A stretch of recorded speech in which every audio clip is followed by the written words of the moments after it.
Welcome back to session 57. In all the previous 56 sessions, we have been um, discussing about how Taoism teaching apply to the everyday life of uh, I guess everybody. Um, and of course, uh, it could also apply to business or career and all the I guess experience that I shared, of my own with everybody here, uh, in function as some sort of analogies. So far, has been pretty, I guess, down to earth. But then here comes the question: Wait, could Taoism teaching be applied to, very high level politics or even like a state business? The answer is absolutely yes.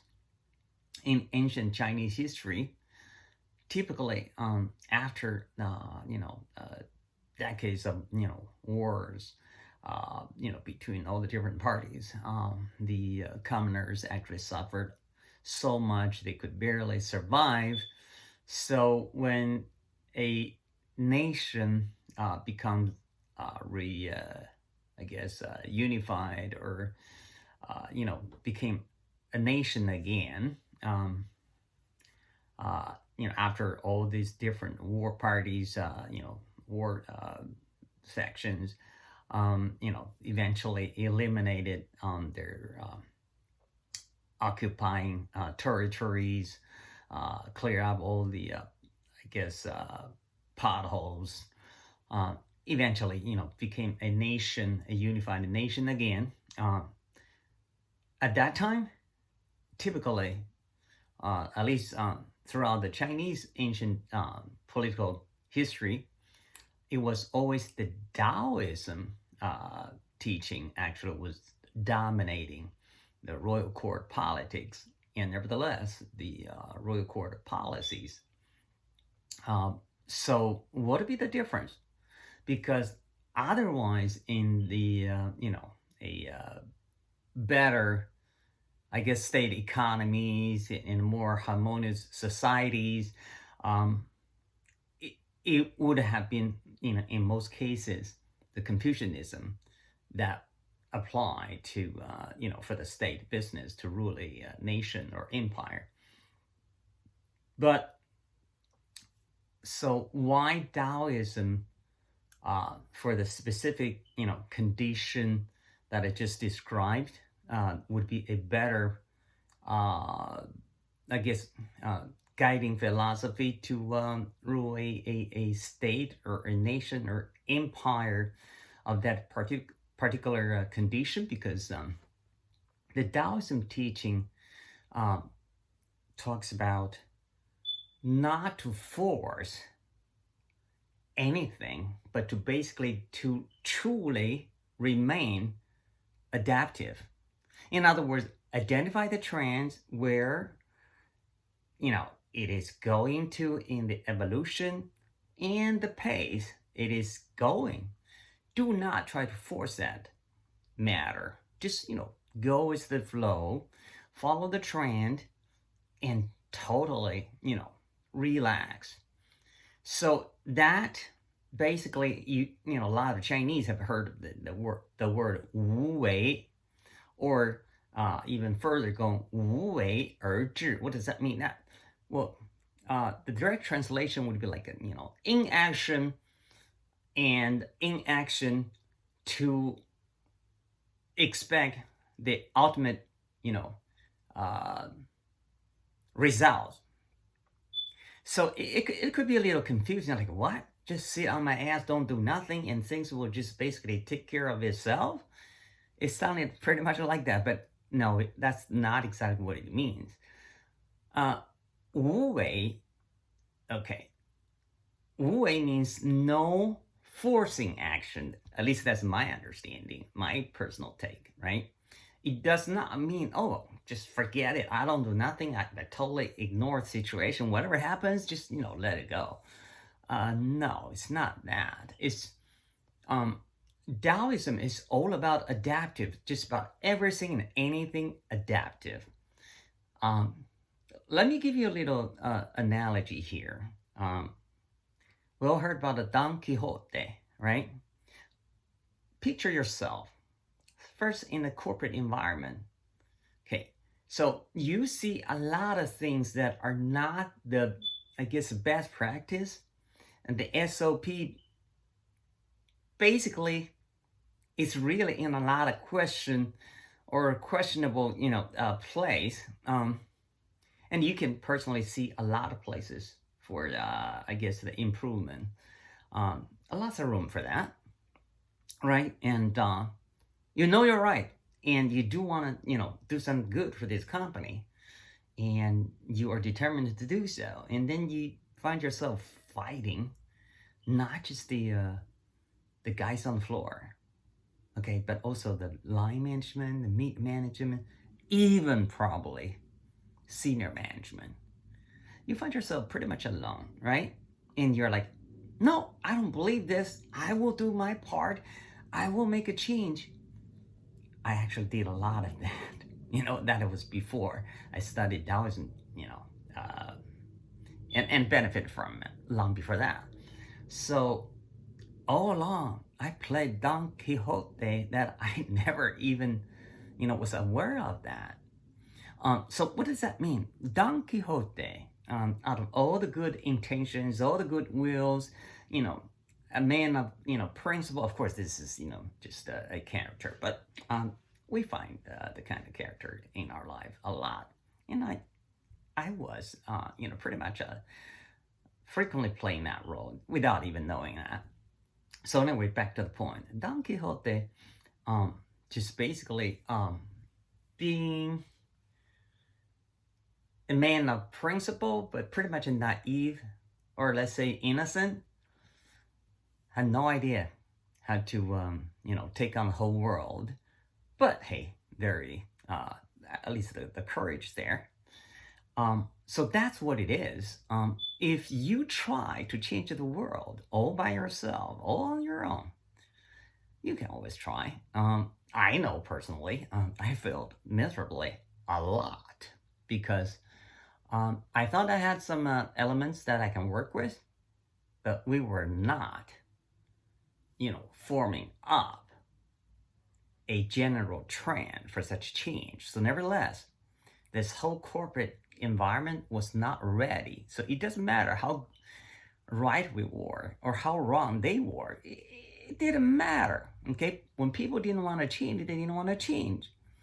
So either you could try to change the trend. Let's say Six Sigma, right? So you would have the champion, the master black belt, the black belt, the green belt, all that.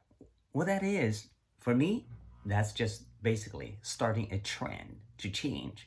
And that, you might be able to do a lot, right? Or something. Well, it really depends on, a lot of people have their master black belt certificate. How good they are, we don't know. We'll find out, right? So that is what I'm talking about. Basically, it's not like you don't do nothing. It's not all about inaction, but it's the action with a strategy to follow the identified trend.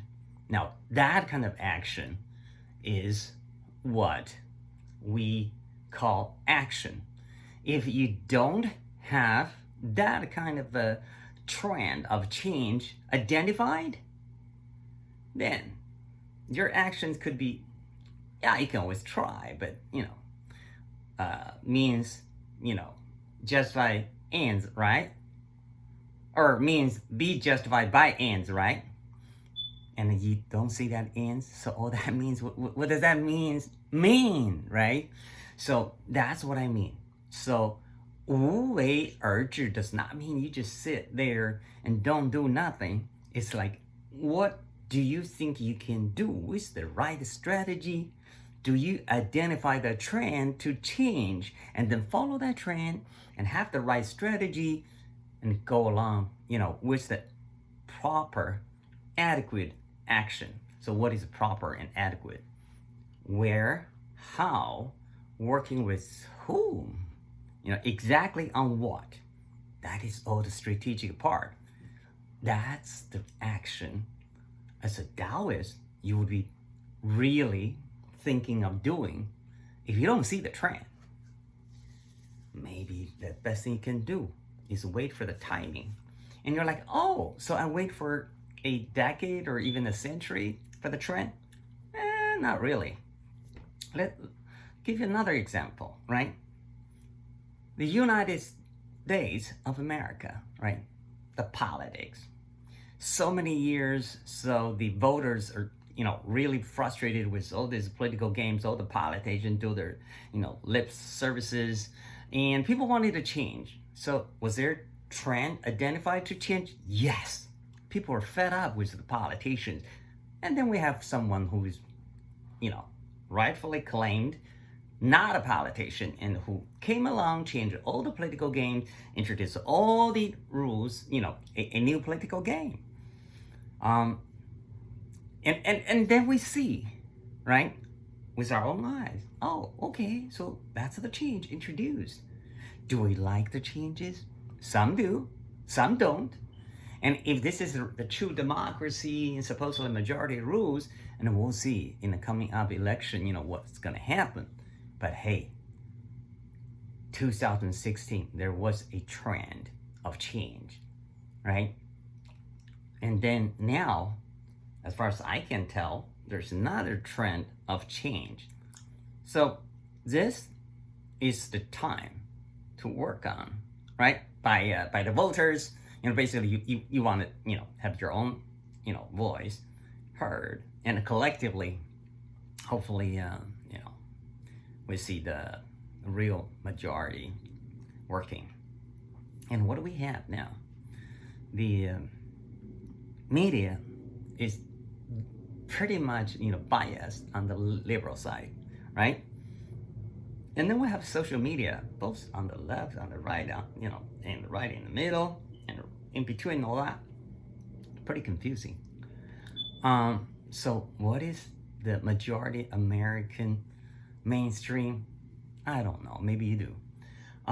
But all that, I'm still seeing the trend to change. Otherwise, why would I see all this, protests, demonstration on the street? That's definitely a sign of a trend to change, right? So we talk all of this about, action or inaction, but more specifically, what is the terminology of inaction? For the Taoists, inaction only means when it's not the perfect timing, when you fail to identify the general trend for change, you wait for the timing. That doesn't mean you don't do nothing. You still follow, the development. You still, analyze the trend and have all the strategies, developed and waiting for the perfect timing, right? So now, let's get into the next sentence we're going to introduce, which I said is about it. Because all that before, all the 56 sessions before, we talked about the, the individual level, business level, corporate politics, but now it's actually about the state administration, state affair. And let me read out the Chinese, which is after the last sentence where I'm not going to repeat it again. After the last Chinese sentence, here's the following. It's going to be a long one, so I'm only going to take two shorter, phrases from that longer sentence. So once again, I start with Chinese, which basically says, 是以圣人居无为之事，行不言之教. So what does that mean? The men of great wisdoms, they would only do the I guess take actions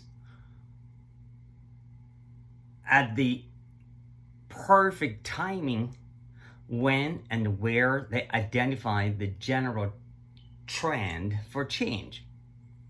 That's what the man of great wisdoms would do, right? That's the first part. The second part says, 行不言之教, meaning you don't just lecture people. This is good, that is, bad, this is right, that's wrong. No. You actually set the examples. You forget all that lecture, people probably fed up, all that, the principle stuff, right or wrong, just do the thing, and people will follow. Set the, by example. So that's what it means. Of course, not everybody is a man or a woman of great wisdom, right? So that's why we study Taoism teaching. Try to get wiser, right? So, like I mentioned before, when you're younger, you could be smarter, that is referring to you pick up things faster than the others, in general, but that doesn't really get you, anywhere, except for it does get you there faster wherever you're going. But to get wiser, right, to do things more effectively with a lot of wasted time and an effort to see, more result, that's efficiency we're talking about. Then, according to the Taoism teaching, what you want to do is constantly, closely monitoring the general trend of evolution, right? Where it's going, the pace it is going, and then decide accordingly when would be the best timing for you to do what. Until then, pretty much you're just basically sitting on the inaction that is, when you decided at this time, any action at this point, it's going to be pretty much a waste of time and energy, right? So when people say inaction for Taoism teachings, that doesn't mean you sit on your ass, not do nothing. No, it is absolutely not that. Is you need to know what you can do, you should do, actually could work better. So when you actually do something, people take you actually more seriously. Otherwise you can, basically stay with all your rhetorics, and people in time will get fed up with you, and they will not really, take you seriously when you say this and that, right? Oh, I'm gonna do this to you. Oh, I'm gonna do that to you. We all know there's someone out there constantly, throwing out all different kinds of threats, and people really don't care anymore. And you do this, they'll just play, lips, service with you, if they care. And some people don't even care, right? So I'm not gonna go into the detail, but you know what I'm talking about. So anyway, that is that, and I'll wrap up this session here. And the next session, I will also be talking about this, actions, inactions, but stay away from the state business. You and I, we don't go run the public office, run America or whatever other countries out there. This was just, this part of the sentence that I have to basically, cover it. But is it going to be something that we need? Well, at least not me. I don't ever want to, get into politics, run whatever country. I don't want my hair get white so fast. I'm a true Taoist, actually. I love my tea, okay? So that's that. I'll wrap up here for this session. Until then, ciao.